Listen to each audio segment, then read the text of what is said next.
देवेंद्र फडणवीस ने भी ये कहा है कि कब्र उखाड़ी जाए, एकनाथ शिंदे ने भी कब्र कहा है उखाड़ी जाए। नहीं, युति में साथ में रहना ठीक है, लेकिन हर पार्टी की अलग अलग अलग विचारधारा होती है ना। हम्म।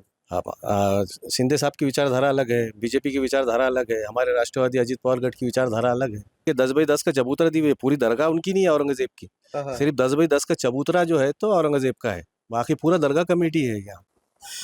महाराष्ट्र में महायुति की सरकार है, जहाँ पर देखा जाए अपन तो इस राज्य के मुख्यमंत्री जो देवेंद्र फडणवीस है और जो शिवसेना के जो नेता है एकनाथ जी शिंदे है और दूसरी तरफ राष्ट्रवादी के अजित पवार है। ये महायुति की सरकार है, मगर अपने साथ में जो है तो अजित पवार गठ के जो कुछ कार्यकर्ता अपने साथ है, जहाँ पे एक लोक प्रतिनिधि शहर अध्यक्ष है यहाँ के खुलदाबाद के शहर अध्यक्ष। अब कुछ दूरी पे देख सकते हैं यहाँ पर औरंगजेब की कब्र है वगैरह, यहाँ पे वो पले पड़े हैं, यहीं से छोटे से बड़े हुए हैं। देवेंद्र फडणवीस ने भी ये कहा है कि कब्र उखाड़ी जाए, एकनाथ शिंदे ने भी कब्र कहा है उखाड़ी जाए। ये महायुति सरकार है, तुम यहाँ पर बचपन से और तुम एक कार्य उनके शहर अध्यक्ष हो, एक पदाधिकारी हो यहाँ पे, कैसे इस बयान को देखते हो? नहीं, युति की सरकार है ठीक है, हम सपोर्ट में हैं। हमारी पार्टी की जो स्टैंड अलग है, हमारी पार्टी जो अजित पवार गढ़ है उसके किसी नेता ने ये स्टेटमेंट दिया क्या, या हमारे अजित पवार साहब ने कोई स्टेटमेंट दिए क्या? ऐसा हमारा जो पक्ष है सर्वधर्म समभाव वाला पक्ष है, सब जाति को साथ में लेकर चलने वाला पक्ष है, विकास का काम करने वाला पक्ष है। मगर अभी युति है, युति में साथ में रहना है तो साथ में जो जिसका एक ही जो भी बयान है तो उसको सपोर्ट ही करना पड़ता ना। नहीं, युति में साथ में रहना ठीक है, लेकिन हर पार्टी की अलग अलग अलग विचारधारा होती है ना। आप शिंदे साहब की विचारधारा अलग है, बीजेपी की विचारधारा अलग है, हमारे राष्ट्रवादी अजित पवार गढ़ की विचारधारा अलग है। ये जो आप बता रहे कि भाई ये औरंगजेब की समाधि है, अंदर एक बुजुर्ग है, अंदर एक बुजुर्ग है हजरत ख्वाजा दाऊद हुसैन शिराजी, 22वें ख्वाजा नाम है उनका। वो औरंगजेब से 400 साल पहले यहाँ आए हुए हैं, यहाँ पहले पैदा हो गए, उनकी पहले समाधि उनकी बनी। औरंगजेब साहब जो है तो 300 350 साल बाद यहाँ आए। एक जैसे अपन लोग दर्शन के लिए आते हैं, वैसा औरंगजेब भी उनके वहाँ पर दर्शन को आते थे। और वो एक बादशाह था उस दौर का, उसको इस जगह पसंद आई तो लोगों ने बोले ठीक है 10/10 का चबूतरा दी हुई है, पूरी दरगाह उनकी नहीं है औरंगजेब की।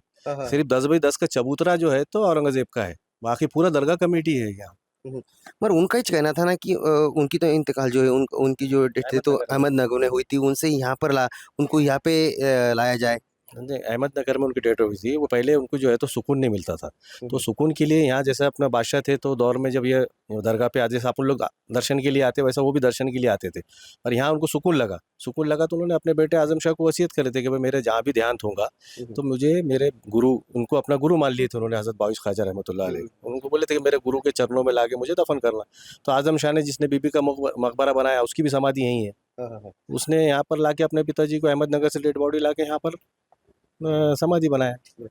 वो हमेशा औरंगजेब के बारे में बोलते हैं कि वो टोपियाँ बुनते थे, उनका गुजारा जो इतने बड़े राजा थे, वो मतलब 50 सालों ने राज किया है और वो टोपियाँ बुन के गुजारा करते, ये कैसा है? ये बहुत अच्छा सवाल करा आपने कि अखंड भारत पे कश्मीर, कन्याकुमारी, सूडान, ईरान, वहाँ तक उन्होंने हुकूमत करा, वो भी इतने उतने नहीं 50 साल हुकूमत करे। लेकिन उनका ऐसा एक विचार था कि भाई जो पैसा है ये जनता का पैसा है, ये जनता का पैसा मैं अपने में क्यों यूज़ करूँ, इसलिए वो टोपियाँ सीते थे और कुरान शरीफ लिखते थे। और कुरान शरीफ भी लिखते थे तो उसके भी कुछ पैसे जमा हुए थे, टोपियाँ सीने के 14 रुपये 12 ने कुछ वगैरह जमा हुए थे। तो उससे उन्होंने अपने बेटे को ये बोले थे कि भाई मेरे जो है तो हुकूमत का पैसा मेरी समाधि में नहीं लगाना और कच्ची बनाना, हुकूमत के पैसे से मेरे कुछ भी अंत्यविधि नहीं करना, मेरे जो मेहनत के पैसे है उससे अंत्यविधि करना। हालांकि एक बादशाह है वो तो बहुत बड़ा ताजमहल बना सकता था, जैसे वहाँ पर ताजमहल है आगरा में, वैसा यहाँ पे भी बना सकते थे वो, लेकिन उन्होंने नहीं बोले मैं हुकूमत का जो पैसा है, हुकूमत का जनता का पैसा है, मैं उसको वेस्ट नहीं करना चाहता।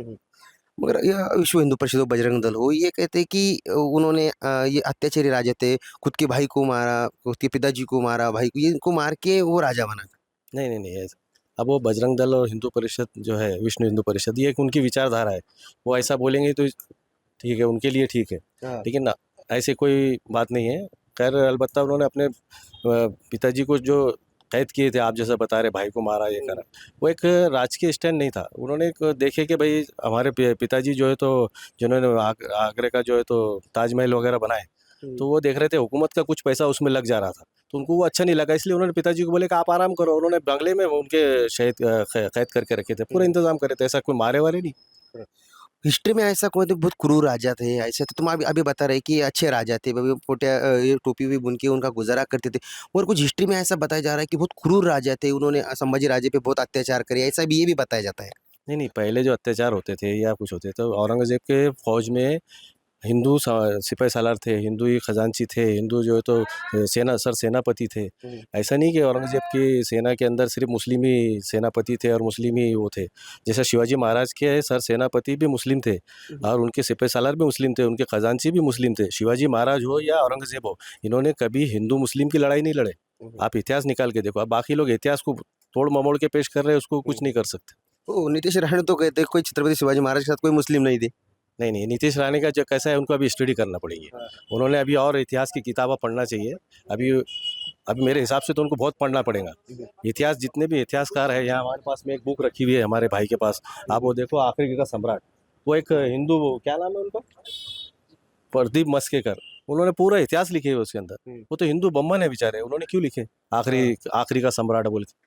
नीतीश राणे को ये स्टडी करना चाहिए कि भाई ये क्या इतिहास कैसा था। मेरे को लगता है उन्होंने स्टडी नहीं करी इतिहास की। उनके तो पिताजी कहते मुझे गर्व है, मेरे दो बेटों पे गर्व है, मुझे ऐसे बेटे मेरे ये आ गए बोले हुए। नहीं, वो ऐसा बोलेंगे तो जब उनका काम चलेगा। हाँ तो कांग्रेस में थे जब उनकी विचारधारा अलग थी, अब बीजेपी में तो उनकी विचारधारा अलग है। बराबर है। मैं वही सवाल पे आता हूँ फिर से कि फिर से आप अजित पवार गट के हो और आप ही उन्हें बयान की अजित पवार ने इस पे कोई बयानबाजी नहीं की, हर धर्म को लेके चलते हैं। हाँ, अजित पवार ने ये बारे में, हमारा पक्ष जो है अजित पवार गढ़ का, हिंदू मुस्लिम एकता को लेके चलने वाला है, विकास को लेके चलने वाला है, ना कि ये रिकामे लफड़ों में या पुरानी जो है तो इतिहास को निकाल के हिंदू मुस्लिम भाईचारा में जो है तो नफरत पैदा करना, ये हमारे पक्ष का काम नहीं है। नहीं मगर उन्होंने भी बताना चाहिए ना कि ये सब बंद करना चाहिए भाई, तो और भी सवाल है। उन्होंने बताया ना, नीतीश राणे साहब को उन्होंने बोले कि ये सब बंद करो, ये अच्छी बात नहीं है। आप मंत्रिमंडल में है, आप जो गवर्नमेंट में रह रहे हैं वही गवर्नमेंट के परेशान कर रहे हैं। गवर्नमेंट में साथ में रहने के बाद में गवर्नमेंट को परेशान कर रहे हैं। अपोजिशन वालों ने करना चाहिए ये सब बात। ये तो गवर्नमेंट वाले अंदर ही मिनिस्टर रहने के बाद में परेशान कर रहे गवर्नमेंट।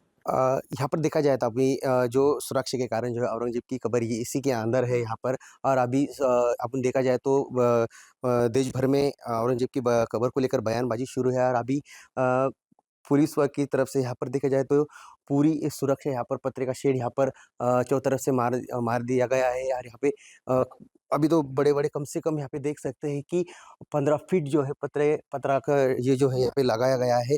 और चौतरफ से ही ऐसे पत्रिका शेड यहाँ पर देखने को मिल रहा है। अभी सबसे बड़ी बात ये है कि अपन देखा जाए तो पुलिस का जो तक बड़ा बंदोबस्त यहाँ पर देखने को मिल रहा है। तो दूसरी तरफ औरंगजेब की कब्र है और यहीं पर पत्रिका शेड जो है यहाँ पे लगता है यहाँ पे अपने को देखने को मिल रहा है। और जो शहर के जो मुख्य चौक जो है जहाँ पर पुलिस भी तैनात की गई वाली है।